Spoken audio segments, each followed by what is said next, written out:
नमस्कार, मी हवामान अभ्यासक अनिलराज मुलगे, राहणार मुलगे मळा, बार्शी, जिल्हा सोलापूर.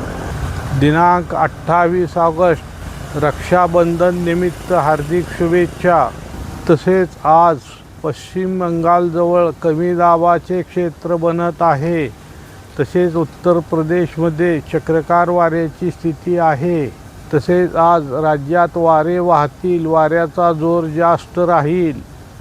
तसेच आज कोकणात तसेच पुणे, सातारा, कोल्हापूर यांच्या घाटमाथ्यावर, बेळगाव जिल्ह्याचा पश्चिम भाग, ठाणे जिल्ह्याचा पूर्व भाग, तसेच अमरावती, नागपूर, भंडारा, गोंदिया, तसेच गडचिरोली जिल्ह्याचा दक्षिण भाग या दिलेल्या जिल्ह्यात किंवा दिलेल्या भागात काही ठिकाणी मध्यम ते थोडा वेळ मुसळधार पावसाची शक्यता राहील.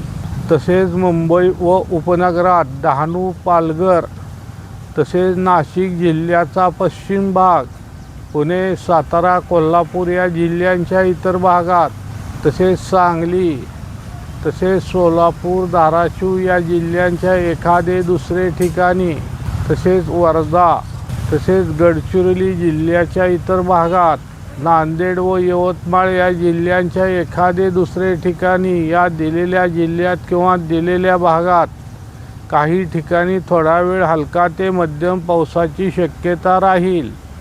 तसेच वरील पावसासंबंधी दिलेला भाग सोडून राज्याच्या इतर भागात तुरळक ठिकाणी स्थानिक वातावरण तयार झाले तर त्या भागापुरता थोडा वेळ तुरळक ते हलक्या पावसाची शक्यता राहील, नाहीतर पावसाची शक्यता नाही. तसेच बार्शी तालुक्यात एखादे दुसरे ठिकाणी स्थानिक वातावरण तयार झाले तर त्या थोड्या भागापुरता थोडा वेळ तुरळक ते हलक्या पावसाची सरी पडण्याची शक्यता राहील, नाहीतर पावसाची शक्यता नाही.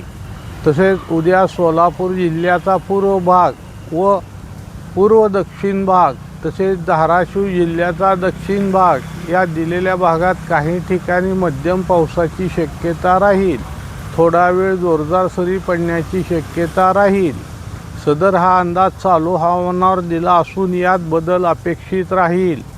तसेच दिनांक 2 सप्टेंबर रोजी सातारा, कोल्हापूर, सांगली, तसेच सोलापूर या जिल्ह्यांच्या काही ठिकाणी थोडा वेळ हलका ते मध्यम पावसाची शक्यता राहील. सदर दिलेल्या अंदाजात वातावरणातील बदलामुळे बदल अपेक्षित राहील.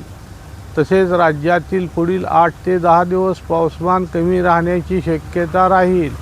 स्थानिक वातावरणानुसार काही ठिकाणी तुरळक ते हलक्या पावसाची शक्यता राहील.